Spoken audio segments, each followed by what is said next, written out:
আজকে প্রায় 5 মাস হতে যাচ্ছে এই তত্ত্বাবধায়ক সরকারের। কি করেছে? কি করেছে বলেন তো আপনারা? সড়ক দুর্ঘটনা কমছে? কেমনে কমবে? কোনো কিছু কাজ করেছে? কোনো কাজই করে নাই। আমি তো জানেন আপনারা, আমার কিন্তু মুখ খুব কাটা, আমার ঠোঁট কাটা মানুষ। আমি কথা বলতে কিন্তু ভয় পাই না। আমি কাউকে ভয় পাই না। আমি একমাত্র আমার সৃষ্টিকর্তাকে ছাড়া, সত্য কথা বলা ছাড়া আমি কোনো কিছু আমি ভয় করি না। তো আজকে কি করেছে তারা? এই যে 5 মাস হতে চলল, যিনি আমাদের এই তত্ত্বাবধায়ক, যিনি আমাদের এই কোর্সের দায়িত্বে, যিনি কি করেছেন? উনি কি করছেন এখনো পর্যন্ত? করেছেন কিছু? সব দায়িত্ব আমাদের উপরে ছেড়ে দেবেন। 32টা বছর ধরে, জীবনের 32টা বছর আমি এর পেছনে আমি শেষ করে দিয়েছি। হ্যাঁ, কে আছে পৃথিবীতে? জীবনের 32টা বছর আমার স্বর্ণ সময়।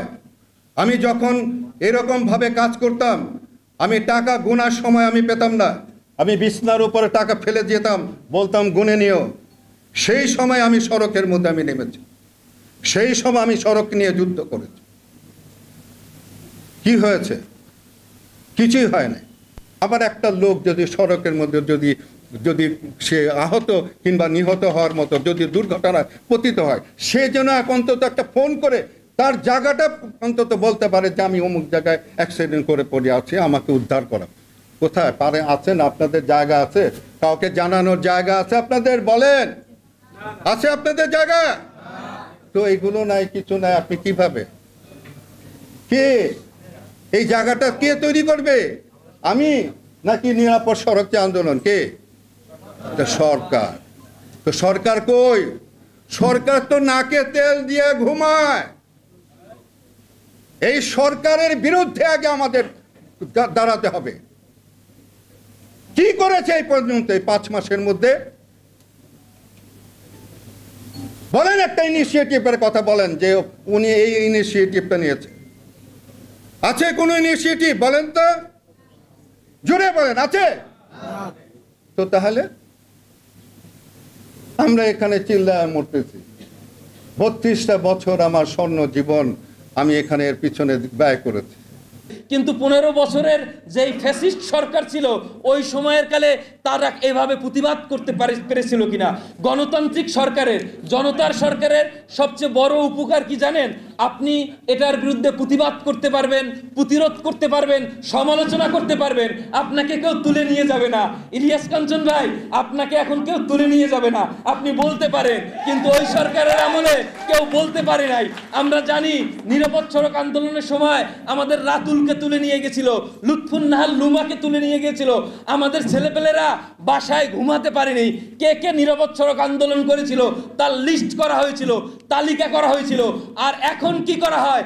এখন নিরাপদ সড়ক আন্দোলনকারীদের চিন্তা চেতনার বাস্তবায়ন করার জন্য যৌথ বাহিনীর সাথে যায়, যাতে সড়ককে শক্তিশালী করার জন্য, গতিশীল করার জন্য, বেগবান করার জন্য তাদের নিয়ে যৌথ বাহিনী অবৈধ উচ্ছেদ উঠানোর জন্য পরিকল্পনা করে। হ্যাঁ, সব জায়গায় যে সফল হচ্ছে বলবো না, কিন্তু তাদের যে এই চেষ্টা, তাদের যে এই উদ্যোগ, কিভাবে সড়ককে নিরাপদ করা যায় তার যে প্রচেষ্টা, সেই চেষ্টায় নিরাপদ সড়ক আন্দোলনকারীদের সাথে এই সরকারের দফায় দফায় বৈঠক হচ্ছে। কারণ তারা মনে করছে যে এই ছেলেরা 6 বছর ধরে যে আন্দোলন করছে, শুধু নিরাপদ সড়কের জন্য না, নিরাপদ জীবনের দাবিতে, নিরাপদ রাষ্ট্রের দাবিতে যে তাদের কার্যক্রম এবং এই নিরাপদ সড়ক আন্দোলনের যে ভূমিকা, অবশ্যই আমি ইলিয়াস কাঞ্চন ভাইয়ের যে উদ্যোগ 30 বছর ধরে নিয়েছে অবশ্যই সাধুবাদ জানাই।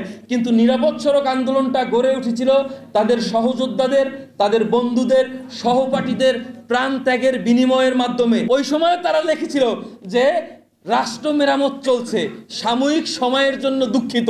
পরে যখন যারা বুঝলো যে এই স্বৈরাচারী শেখ হাসিনা সরকারের পতন ব্যতীত আসলে নিরাপদ সড়ক কেন, নিরাপদ জীবনই বাংলাদেশের মানুষ পাবে না, তাই জন্য এই জুলাই আগস্ট গণ অভ্যুত্থানে ওই সময় যারা আন্দোলনে অংশগ্রহণ করেছিল সবাই ঝাঁপিয়ে পড়েছিল এই সরকারকে পতনের লক্ষ্যে। তার একটি অন্যতম উদাহরণ আমি দিতে চাই। আমাদের গাজীপুরের নিরাপদ সড়ক আন্দোলনের অন্যতম নেতা ইমরান ইমন উত্তরায় এই স্বৈরাচারী শেখ হাসিনা সরকারের আন্দোলনে পা হারিয়ে আমাদের সামনে এখানে এসে বসে আছে। এভাবে শত শত নিরাপদ সড়ক আন্দোলন যারা করেছে তারা লড়াই করেছে, জীবন বাজি রেখেছে একটি নিরাপদ জীবনের জন্য। যে ইকোনমিক লাইফ শেষ হওয়ার পর ফিটনেসবিহীন গাড়ি উচ্ছেদ করার জন্য তারা 6 মাসের সময় বেঁধে দিয়েছে এবং বিআরটিএ বিআরটিসি সহ মালিক সমিতির সাথে সকলের সাথে হাফ পাসের যে আন্দোলনটা শিক্ষার্থীরা করেছিল শিক্ষার্থীদের জন্য সেটার ব্যবস্থা করা হয়েছে। বিভিন্ন মাধ্যমে রুট রেগুলেশন করার সিদ্ধান্ত এই সরকার নিয়েছে খুবই অল্প সময়ে। আমি একটু আগেই আমাদের মহানায়ক ইলিয়াস কাঞ্চন ভাই বলে গেছে, খুবই ভালো বলেছে যে এই সরকারকে আরও কার্যকরী আরও শক্ত পদক্ষেপ নিতে হবে। বিআরটিএর দোষ আমি কোনোদিন বলবো না দোষ নাই, দোষ আছে, ত্রুটি আছে, অবশ্যই আছে। 2টা ত্রুটি বললাম আর চলে গেল, আবার পরের বছর ঠিক এরকম একটা সন্ধ্যায় একটা ভালো বক্তৃতা দিয়ে চলে গেল। আমি এটা বিরোধী এবং আমি শুনে আনন্দিত হই যে তারা ছোট ছোট হলেও, খুব ছোট, আমি বললাম খুব ছোট রুম, খুব কতগুলো মানুষ, এত ছোট ছোট মানুষ এত ছোট একটা রুমে বসে একটা বিষয় নিয়ে কথা বলছে। তারপরেও যদি কারো মনে হয় যে কিছুই হয়নি, আমি বলবো তার একটা সংশোধনের দরকার আছে। এরপরেও কিছু হয় না।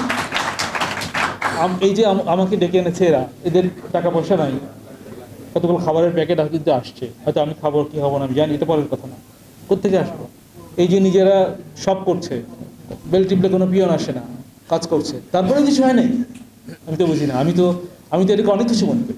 আমি দুঃখিত, আমি কাউকে খুশি করার জন্য কথা বলতে পারি না, আমার এটা দুর্বলতা। আমি কাউকে বেশ কিছু তোয়াজ করেও কথা বলতে পারি না। আমার এন্টায়ার সার্ভিসে, আমার সার্ভিস 30 বছর প্লাস, আমার শেষের দিকে আমার চরিত্র চেঞ্জ করব না, বিনিময়ে যা হওয়ার হবে আমি চেঞ্জ করবো না, আমার চরিত্র চেঞ্জ হবে না। তো এরপরে যদি বলে কিছু হয়নি তাহলে আমি বলবো যে আমাদের আর একটু চিন্তা করার দরকার আছে। তবে হ্যাঁ, আপনার জায়গা বলার জায়গা হচ্ছে আমি কাঙ্ক্ষিত রেজাল্ট পাইনি, আমি যেই রেজাল্ট আশা করি সেটা আমি পাইনি। এখন তারপরের প্রশ্নটা আসে, তারা যদি রেজাল্ট না পাই তাহলে আমার করণীয় কি? আসলে আমরা সবাই কাজ করি, এই তো, নাকি আপনি কি করেছেন সকালবেলায়, আপনি বিকালবেলায় কি করেন নেই, এইটার আমি কোনোদিন আমি চেয়ারে বসার পর্যন্ত, বিগত চেয়ারে যখন বসলাম অক্টোবর মাসের 6 তারিখে আমি বলেছি যে এটা একটা শেয়ার্ড রেসপন্সিবিলিটি, সবাই মিলে কাজ করার জায়গা। আমি যদি বলি পুলিশ ধরে না, ড্রাইভার উল্টাপাল্টা চালায়, মালিকগুলো গাড়ি ঠিক করে না, এগুলো সত্য। আমার কথা ভিন্ন, আমার কথা যে আমি যদি একটা পারি ছোট, আগামী 5 দিন রেজাল্ট দিবে, 5 দিন পরে ওইটা করতে আমি রাজি আছি, অসুবিধা নেই। 20 বছর পরে কী হবে ওইটাও করবো, কিন্তু সাথে সাথে খুব ইমিডিয়েট রেজাল্ট কী দিতে পারে এমন নিয়েও কাজ করতে রাজি আছে। ফলে আমার এই আপনারা যারা আছেন আমার সামনে বসা, তারা মঞ্চে যারা আছেন, তারা সবাইকে নিয়ে কাজ করতে চাই। এতে আমার সুবিধা হবে, দেশের লাভ হবে। দীর্ঘদিনের পুরনো বলছিল তো 32 বছর না 35 বছর উনি কাজ করেছেন, তারপরেও কত কম রেজাল্ট আসছে। ফলে একদিনও হবে না, দীর্ঘদিনের একটা সমস্যা। তবে আবার আশাহত হওয়া যাবে না যে আমি শেষ হয়ে গেলাম, কিছু হয়নি, মরে গেলাম, এরকম করাও যাবে না। আমাদের চেষ্টা থাকবে কন্টিনিউয়াস এবং আমরা ছোট ছোট এফোর্ট দিয়ে চলতে থাকবো।